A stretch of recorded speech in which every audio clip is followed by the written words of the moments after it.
Assalamualaikum, halo Dengku, selamat datang di podcast Oke deh, obrolan seputar keuangan dan aset daerah. Saya Mila, host podcast Oke deh pada episode pertama kali ini.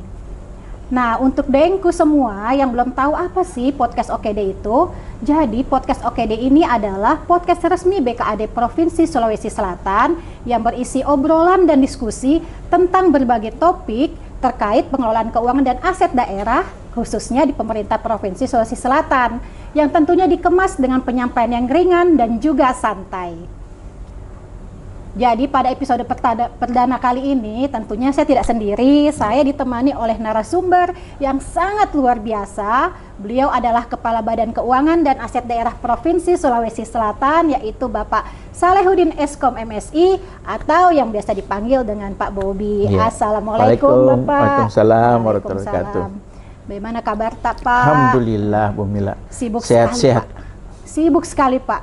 Alhamdulillah didapat waktunya Pak kali Kalau ini. bukan namanya Kepala Badan Keuangan kalau tidak sibuk. Betul ya Pak, memikirkan bagaimana pengelolaan keuangan dan aset di Provinsi Sulawesi Selatan ini tetap stabil ya Pak ya. Betul. Oke. Tapi sebelumnya ini Pak, sebetulnya kami punya salam oke deh Pak. Ya. Karena ini perdana, Ya. cuma agak-agak menjurus nih Pak. Jadi kita harus apa ya Pak, ASN harus netral. Iya, betul. Jadi untuk sementara kita tangguhkan dulu salam oke deh-nya Pak. Ya, Nanti oke. kita ganti dengan begini saya Pak ya. Ya, siap. Oke, siap. Pak, sebelum kita masuk ke inti pembahasan kita di podcast ini Pak, saya secara personalnya Bapak nih, saya pengen tahu 2024 ini pasti banyak sekali Pak dinamika yang terjadi. Sangat banyak. Sangat banyak Pak ya. Tapi Bapak tetap kelihatan, alhamdulillah Pak, semangat, segar, sehat. Harus semangat. Harus semangat. Tapi sebelumnya Pak, saya mau tahu sekali Pak, secara mental dan fisik Pak, bagaimana nih Pak di tahun 2024, apalagi menuju kita menjelang akhir tahun anggaran ini Pak. Iya. Jadi makasih Bu Mila. Jadi tekanan pekerjaan dalam rangka pelaksanaan tugas pokok dan fungsi Badan Keuangan hampir setiap tahun sebenarnya sama. Tapi memang tantangan 2024 ini lebih besar dibanding tahun-tahun sebelumnya. Kenapa? Karena adanya komitmen PJ Gubernur untuk menerapkan APBD sehat. APBD sehat maksudnya Pak Gubernur di sini tidak ada lagi bengkalai-bengkalai yang tersisa sehingga APBD 2025 ini menjadi normal. Apalagi gubernur terpilih nanti akan masuk.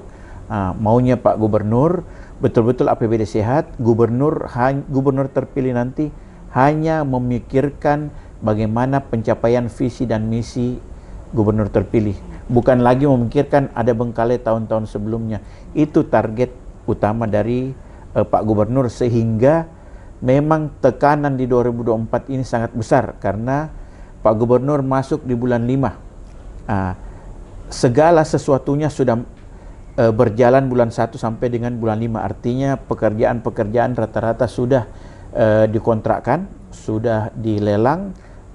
Padahal di satu sisi ada bengkalai-bengkalai Pak Gub perintahkan untuk diselesaikan secara keseluruhan di 2024. Itulah tantangan yang paling besar yang dihadapi oleh BKAD. Makanya tekanannya luar biasa, karena tekanan itu bukan cuma dari internal, tapi dari eksternal. OPD-OPD yang dirasionalkan pun menekan bahwa kami tidak bisa rasionalkan ini tetap harus jalan. Itu tantangannya. Luar biasa ya Pak ya, jadi kesannya kayak dihantam sini, hantam sini betul. ya Pak ya. Apalagi hantam kan kiri kanan, depan belakang. Atas bawah Pak ya. Atas bawah. Dan juga ini Pak kan lengkap. Sebagaimana Pak PJ Gubernur selalu sampaikan tentang APBD sehat ya Pak ya. Ya betul. Itu selalu menjadi istilahnya nasihat lah bagi kita ini semua pengelola keuangan, bagaimana untuk menciptakan, mendukung itu APBD sehat betul. Pak. Ya, sebelum lebih ke arah yang serius Pak, saya izin ini Pak, saya mau menampilkan foto Pak. Apa itu? Coba izin tim, silahkan. Foto apa? Ini Pak. Ya ini Pak, keluarga Pak. Keluarga Bapak. Ini cocok ya Pak ya? Cocok. Cocok Pak ya. Ini gambar di dalam cantik, kamar ini. Gagah-gagah semua Pak. Dari mana dapat fotonya ini? Ini Pak, saya salah satu followernya Bapak. Ini, Pak. Gitu. Jadi Bapak terpantau Pak. Kesibukannya Bapak baik di kedinasan atau dalam kamar ini fotonya. Dan juga ada lagi yang foto Iya. kebersamaan Bapak dengan Ibu. Nah ini dia Pak. Nah, olahraga. Olahraga Pak ya. Rutin tiap Sabtu Rutin, dan Pak. Minggu. Nah ini Pak, saya ikuti Pak, dan itu menjadi inspirasi juga Iya. nih Pak buat saya Pak. Nah saya mau tahu Pak, Iya. arti keluarga buat Bapak, Iya. dan juga bagaimana Bapak mengatur ini Pak. Iya. Luar biasa aktivitas Bapak Iya. untuk kedinasan, Iya. untuk menyisihkan waktu. Agak-agak baper ini Pak ya kalau ngomongin keluarga. Jadi kalau keluarga saya gambarkan sebagai jantung saya. Jadi artinya keluarga adalah segalanya, namun memang menjabat sebagai kepala Badan Keuangan dan Aset Daerah, mau tidak mau keluarga itu harus mengerti memang. Artinya pergi pagi, pulang malam, Senin sampai Jumat. Tapi kalau Sabtu Minggu minimal pagi, itu wajib. Betul, Pak. Jadi minimal pagi wajib, walaupun cuma olahraga. Nah, kalau siang ada waktu, alhamdulillah jalan-jalan sama-sama. Ya. Kalau tidak ada Jadwal ya, waktu, Pak, ya. Jadwal. Kalau tidak ada waktu, ada panggilan dari Pak Gub dan sebagainya, ya mau tidak mau mereka harus mengalah. Ya. Nanti digantinya dengan malam. Kalaupun malam ada acara, mau tidak mau hari Minggunya yang dimaksimalkan. Jadi setiap hari Minggu kan ada senam di depan Iya, Rojab. betul, Pak, di depan Mereka saya Rojab. ajak. Oh. Mereka saya ajak Jadi melibatkan semua. juga ya Pak ya Melibatkan, keluarga iya. untuk walaupun dinas, yuk ada Iya. hal-hal yang bisa kita libatkan. Ayo kita Betul. pergi sama-sama. Karena gitu. Sabtu Minggu wajib milik keluarga. Iya. Luar biasa Pak. Jadi Kaban. kalaupun ada perintah-perintah Pak Gubernur, ya kami menyesuaikan. Iya. Bisa jadi role model saya nih Pak Kaban. Alhamdulillah. Jadi integritas juga. Iya. Jadi ini keluarga, baru kedinasan. Saya banyak belajar juga dari Bapak Pak. Iya. Karena kenapa biar Bapak apa ya, tugas sampai sore nih Pak. Kalau saya amati Bapak pulang sore, Iya. malam, bahkan tiba-tiba harus dipanggil sama Pak Gubernur nih Pak untuk menyelesaikan tugas. Pagi-pagi itu Bapak sudah di kantor sesuai dengan jam kantor. Iya, Itu kan salah satu harus. integritas Pak. Iya, wajib itu. Iya. Wajib. Jadi Bapak tidak hanya untuk Jadi mengarahkan, biarpun tapi contoh iya, langsung nih betul. Pak. Jadi biarpun pulang jam 12 malam, jam 2 pagi, Iya. tetap harus jam 8 di kantor. Iya. Luar biasa Pak, nggak salah saya Pak menjadikan Bapak salah satu role model saya. Alhamdulillah. Oke, Pak, alhamdulillah. Iya. Selanjutnya lagi nih Pak, Iya. perjalanan karirnya Bapak. Iya. Ya saya tahu Bapak itu, saya mengenal Bapak, Iya. bagaimana Bapak merintis karir di BKAD, Iya, tapi betul. ini para daengku nih Pak, sebagai informasi nih mau tahu juga, Iya. sehingga Bapak bisa menjadi orang nomor 1 di BKAD ini Pak. Iya. Makasih, Dek. Jadi perjalanan karir, jadi saya awalnya CPNS itu tahun 2003 di Parepare. Setelah 5 tahun saya di Parepare, selama saya di Parepare cuma staf. Iya, berpindah-pindah. 2008 saya pindah ke provinsi. Awalnya di Biro Umum di bagian keuangan. Di situ kurang lebih saya 3 tahun. Pindah ke Badan Keuangan. Jadi staf dievaluasi. Habis itu saya dapat promosi jabatan, tapi keluar dari BKAD di Biro Kesra. Biro Kesra. Di Biro Kesra itulah pertama kali saya jabat jabatan struktural. Alhamdulillah 3 tahun di Biro Kesra, saya kembali ke BKAD lagi. Di BKAD makanya berputar-putar, mulai dari anggaran, terus pindah ke dari anggaran naik menjadi kepala Kasubit bidang anggaran, naik menjadi kepala bidang perbendaraan, terus berpindah lagi menjadi kepala bidang anggaran, terakhir berpindah sebelum naik jadi kepala BKAD pindah ke sekretaris. Dari sekretaris lah cuma mungkin 2 minggu 3 minggu di sekretaris naik jadi kepala Badan Keuangan dan Aset Daerah. Karena pada saat dipindah ke sekretaris kan saya sementara mengikuti lelang jabatan untuk kepala Badan Keuangan dan Aset Daerah itu. Luar biasa Pak. Iya. Jadi untuk Dengku sudah jelasin informasinya ya, Iya. bahwa Pak Kaban betul-betul nih merintis dari bawah ini. Siap. Jadi seperti ini Pak, ada tadi pagi saya dapat quotes Pak, what yours will find you. Apa yang menjadi takdirmu itu pasti akan Ya. mencari kamu, akan menemukan kamu. Itu yang saya bilang, jangan kalau terkait dengan jabatan jangan terlalu intinya jangan terlalu ingin di jabatan tertentu. Biarkan dia mengalir seperti sungai, seperti air di sungai. Jadi biarkan mengalir, jangan terlalu mana maksudnya? Jangan terlalu mengurus lah intinya. Ya. Jadi jangan terlalu mengurus untuk di jabatan tertentu. Jadi biarkan mengalir seperti air. Kalau memang takdir memang digariskan di situ, pasti kita dapat. Pasti akan menemukan kita ini ya Pak ya, dan di saat yang tepat sehingga kita mampu untuk melaksanakan jabatan itu ya Pak ya. Dan kalau kita terlalu ingin di satu jabatan tertentu dan ujung-ujungnya kita tidak duduk di situ, pasti sakit. Ya. Sama seperti kalau kita jatuh betul-betul sakit. Nah, jadi saya pesan ke teman-teman semua yang mungkin masih staf sekarang, masih pejabat eselon 2, eselon 3 ya, tunjukkan saja kinerja, jabatan nanti pasti akan mengikut, insya Allah. Insya Allah. Ya. Nasihat yang luar biasa ini Pak. Untuk saya pribadi, untuk para denku semua, ingat pesannya Pak Kabandi. Oke, next Pak, ini lebih inti Pak, serius nih Pak, serius ini Pak, serius. Serius. Jadi tadi belum serius. Belum serius Pak, enggak tetap serius Pak. Ya jadi gini Pak, tugasnya BKAD secara umum itu apa Pak? Dan secara khusus tugasnya Bapak sebagai Kepala BKAD. Jadi kalau secara umum kan Badan Keuangan dan Aset Daerah ini adalah fungsi penunjang. Jadi tugas secara umum pasti membantu gubernur menjalankan fungsi penunjang di bidang pengelolaan keuangan daerah yang menjadi kewenangan dari pemerintah provinsi. Itu pasti. Kalau tugas-tugas dari Kepala BKAD ya mengkoordinir terkait dengan penyusunan kebijakan terkait dengan pengelolaan keuangan, termasuk barang milik daerah di dalamnya. Itu. Ya, jadi tugas-tugasnya Bapak itu Bapak mengkoordinir, di breakdown oleh pejabat-pejabat di bawahnya Bapak ya Pak ya, bidang-bidang. Ada kepala bidang, subbidang dengan tentunya dibantu oleh Pak pejabat pelaksana ya Pak, yang ada di bidang-bidang teknis walaupun sekretariat itu. Nah sekarang Pak, ini kan kalau kita bicara masalah BKAD, pasti ini phase-nya itu Pak APBD. Betul. Pak, APBD itu kepanjangannya dari apa sih Pak? Terus dalam APBD itu tuh ada apa saja sih Pak? Secara apa ya Pak ya, secara umum aja Pak, saya kalau mau dijelaskan nanti kita punya waktu khusus nih di podcast ini nanti ya, edisi khusus. Jadi APBD itu adalah anggaran pendapatan dan belanja daerah.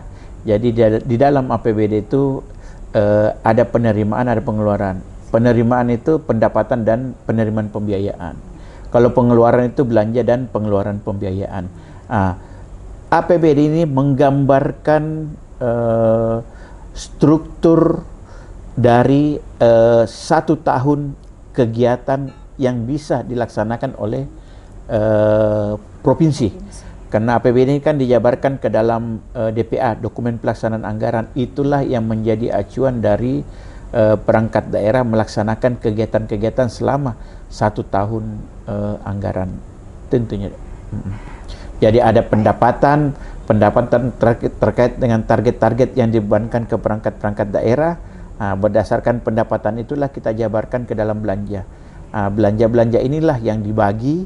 Jadi sejak 2021 bukan lagi kita orientasi membagi belanja itu berdasarkan acuan tahun anggaran sebelumnya, bukan juga berdasarkan pemerataan, tapi kinerja pelayanan publik yang harus dioptimalkan dan ditargetkan ke tiap OPD. Itulah yang menjadi acuan untuk pembagian belanja di tiap perangkat daerah. Itu deh. Jadi Bapak mengatur juga ini Pak? Mengatur, harus. Luar biasa Pak. Jadi tambah berat ini Pak pembahasan. Tapi insya Allah semangat Pak ya. Ini perubahan kita sudah lalui Pak ya. Berarti kita sekarang lagi sebagai informasi juga nih Pak. Jangan kan perubahan, pokok ya, juga sudah. Pokok juga Pak ya, kita mengejar itu Pak ya. Sudah. Berarti bukan mengejar, sudah semua. Sudah semua Pak ya. Sudah semua. Prosesnya sudah semua sudah itu. Semua. Nanti tinggal kita laksanakan. Tinggal dilaksanakan. Di tahun anggaran selanjutnya. Dan memang perubahan tahun 2024 dan pokok 2025 inilah persetujuan bersama tercepat dalam sejarah APBD Sulawesi Selatan. Big applause boleh ya, denku semua. Kita big applause. Mantap sekali nih Pak Kawan. Kan selain sebagai OPD, BKAD juga sebagai BUD ya. Di situ BUD itu kan juga dia mengelola tentang kas daerah ya Pak. Betul. Nah, bagaimana itu Pak cara atur kas masuk, kas keluar? Iya. Jadi sejak 2021 sampai dengan saat ini kan ada salah satu catatan BPK tiap tahunnya terkait dengan manajemen kas. Memang kekurangan kita sebelum 2021 kita tidak punya manajemen kas. Manajemen kas dalam artian pengendalian kas. Sejak 2021 kami terapkan harus ada manajemen kas. Manajemen kas dalam artian bahwa uang yang masuk sumbernya harus jelas, terus belanjanya pun harus jelas. Jadi kalau misalnya sumber dana dari dana transfer misalnya DAK harus digunakan untuk DAK. Kalau sumber dana DAU harus digunakan untuk DAU. Kalau PAD harus digunakan untuk kegiatan yang bersumber dari PAD. Semua sesuai dengan peruntukannya. Peruntukannya ya, Pak, ya? Hanya memang tantangan di kita tiap tahunnya bulan 1 sampai dengan bulan 10 alhamdulillah kita normal. Di November Desember inilah kadang pendapatan tidak tercapai sedangkan belanja tetap harus jalan. Disinilah biasanya manajemen kas itu yang menjadi tidak teratur lagi. Kalau bulan 1 dan sampai dengan bulan 10 kami pastikan bahwa kami menerapkan manajemen kas. Bulan 11 dan bulan 12 lah ini yang memang dilakukan penyesuaian-penyesuaian. Jadi ketika ada kegiatan yang sumber dananya tidak dijalankan, otomatis kami gunakan untuk membiayai yang lain karena adanya target-target pendapatan yang tidak tercapai, sedangkan kegiatan tersebut tetap harus jalan. Itu tantangannya kalau di bulan 11 luar biasa, bulan 12. Pak. Tambah berat lagi nih, Pak. Iya, berat. Tadi selalu bilang berat, semangat karena berat. Ternyata memang, Pak. Iya, betul. Aduh, kalau orang ini jadi kepala badan luar biasa, Pak ya. Iya. Kayaknya bukan cuma fisik, mental juga ini, betul. Pak. Mesti kuat. Dan otak berpikir terus. Otak berpikir terus ya, Pak ya. Iya. Ya, oke, Pak. Sekarang ini kan alhamdulillah, Pak. Ya. Terakhir kita telah meraih WTP ya, Pak ya, yang ketiga kalinya secara beruntun dan total 13 kali ya, Pak ya. Betul. WTP. Ini sebagai edukasi juga ini kepada para Dengku, masyarakat sekitar. Apa sih WTP itu? Fungsinya apa sih WTP? Apa hanya sekedar opini, Pak? Apa itu ada nilai trust, kepercayaan untuk masyarakat, Pak? Mohon penjelasannya, Pak. Jadi opini WTP ini kita dapatkan bukan kalau kita cuma lihat opininya ya, kayaknya ini gampang didapat. Belum tentu. Jadi opini WTP ini merupakan penghargaan kepada daerah terkait dengan kewajaran penyajian laporan keuangan pemerintah daerah. Mungkin kalau saya bilang seperti ini, anggapnya mudah. Padahal untuk menghasilkan LKPD, laporan keuangan pemerintah daerah yang betul-betul wajar ini sangat sulit. Bu Mila kan pernah juga di akuntansi, pasti merasakan itu. Dan memang perjuangannya tidak ringan. Bayangkan pemeriksaan bulan 1 sampai dengan bulan 6. Bayangkan bisa 6 bulan Pak, pemeriksaan untuk menghasilkan opini WTP. Betul, Pak.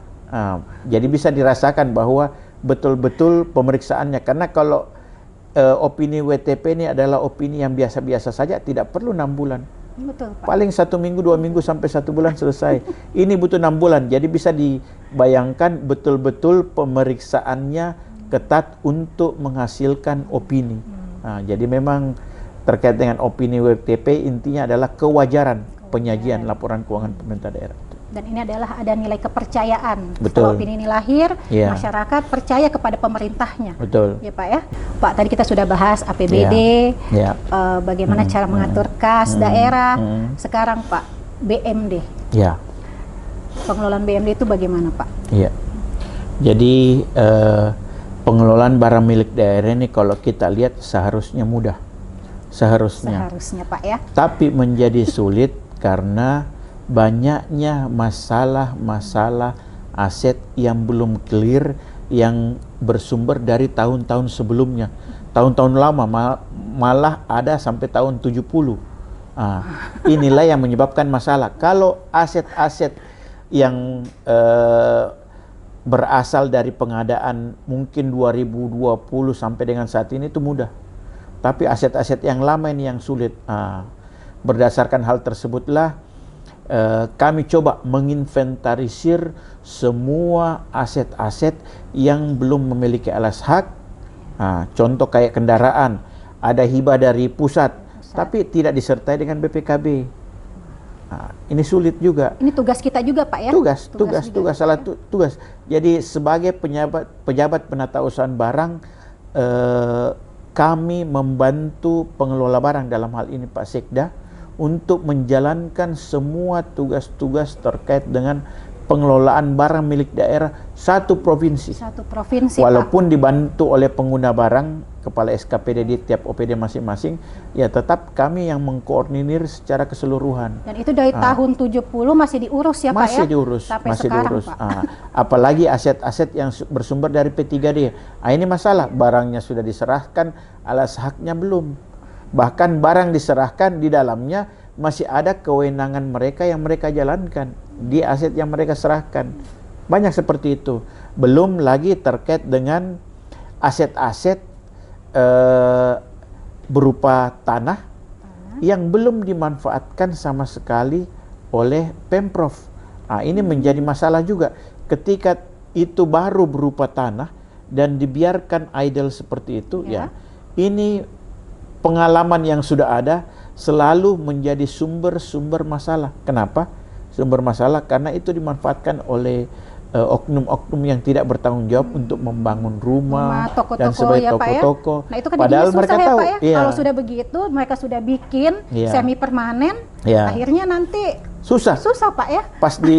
Pas di gusurnya ini yang sulit. Karena fungsi kita kan sebagai pemerintah juga pelayanan. Betul Pak. Masa masyarakat juga kita sakiti. Betul. Tapi ya kalau betul-betul mau kita manfaatkan, ya mau tidak mau kita tempuh jalan itu. Tapi memang kami minimalkan terkait dengan hal-hal seperti itu. Tapi kalau tidak bisa dihindari ya apa boleh buat, tetap kita laksanakan, tetap kita dengan gusur. humanis ya Pak ya. Tetap humanis, persuasif. Pak, ya. Persuasif, iya, humanis. betul. Iya Pak.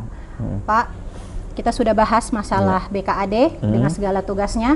Selain itu Pak, kita juga punya nih Pak, BKAD kan gubernur Pak sebagai wakil pemerintah pusat di daerah, itu melimpahkan sebagian kewenangannya di BKAD Pak, yaitu pembinaan, evaluasi terhadap APBD kabupaten kota.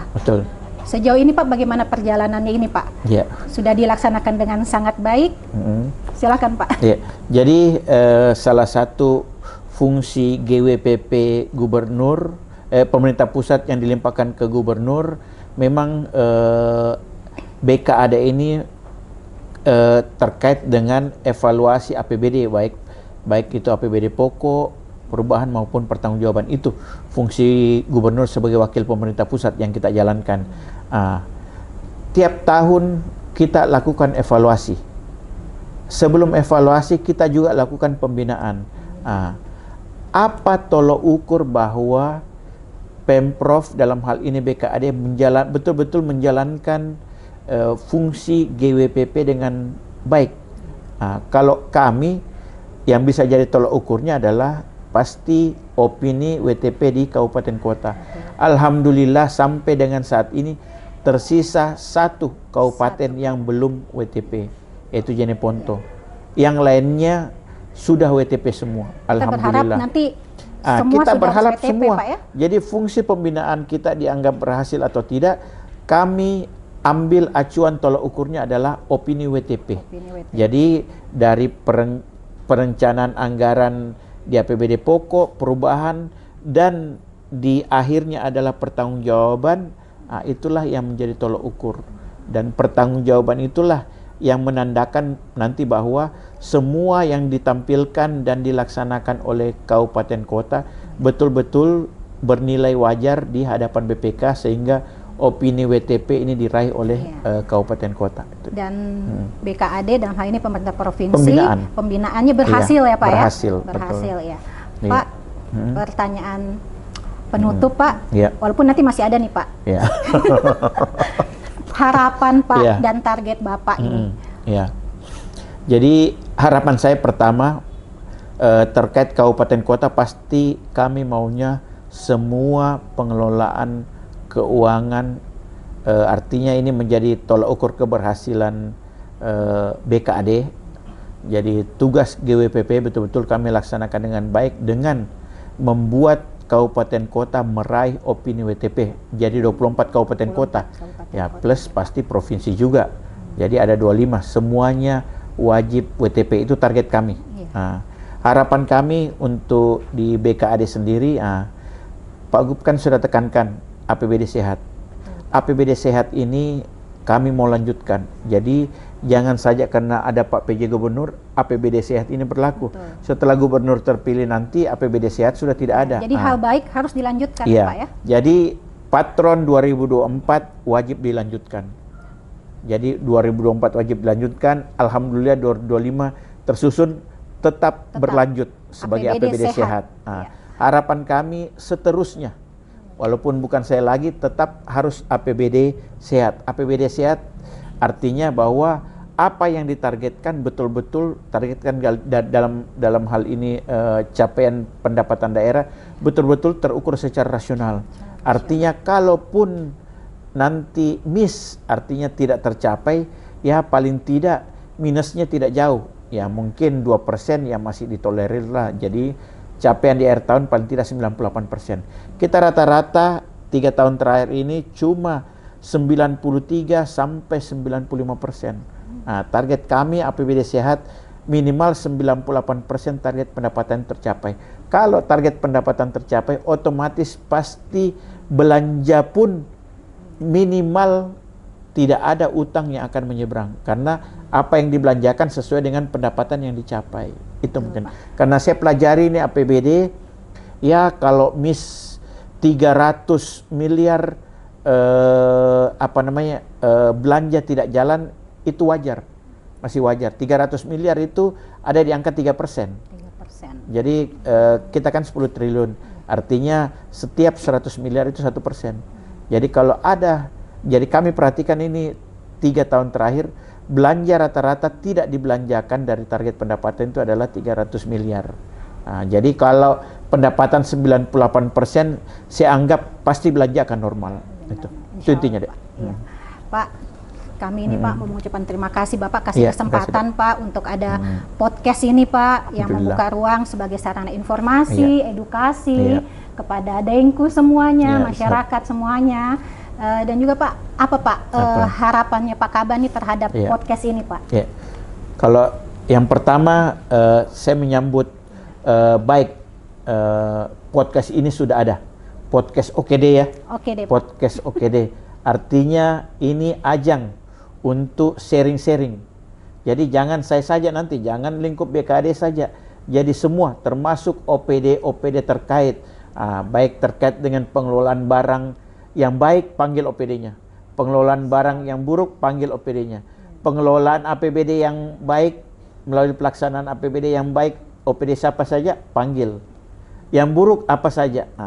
Jadi jangan yang baik-baik saya tampilkan, yang jelek pun tetap ditampilkan untuk menjadi pelajaran ke semuanya. Bahwa seperti ini, kenapa di satu OPD itu pengelolaan anggarannya kurang baik, kurang cermat, karena hal-hal ini, sehingga menjadi pelajaran ke perangkat daerah lain untuk tidak mengulangi hal-hal yang jelek di OPD lain, untuk meningkatkan pelaksanaan dari APBD masing-masing di perangkat daerah. Jadi tamu-tamunya nggak harus di lingkup BKAD ya Pak ya? Jangan di lingkup BKAD. Meluas ya di Pak luar. ya? Oke Pak. Jadi terkait dengan pengelolaan keuangan, undang mereka. Terkait dengan pengelolaan barang milik daerah, panggil juga perangkat daerah. Siap Pak Kaban, masukan ini Pak Kaban. Makasih untuk kedepannya nanti podcast. Terima kasih Pak Kaban. Iya, makasih Dek. Makasih. Terima kasih atas, saya banyak belajar nih Pak Kaban. Mungkin teman-teman Dengku masih mau berminat untuk menduduki jabatan Kepala Badan Keuangan, harus jadikan Pak Kaban mentor ini kayaknya ini. Oke Pak Kaban, terima kasih Pak Kaban waktunya. Makasih. Terima kasih kepada Dengku semua. Inilah tadi edisi perdana podcast OKD, obrolan seputar keuangan dan aset daerah. Jangan lupa Ki untuk subscribe, like, comment, and share di akun YouTube BKAD Sulsel, dan juga jangan lupa follow Instagram, pokoknya semua sosial medianya BKAD Sulawesi Selatan. Saya Mila beserta narasumber sangat luar biasa, Salehudin, Kepala Badan Keuangan dan Aset Daerah. Kepala Badan Keuangan dan Aset Daerah Provinsi Sulawesi Selatan. Pamit mohon undur diri. Wassalamualaikum warahmatullahi wabarakatuh. Salam OKD, obrolan keuangan seputar keuangan dan aset daerah.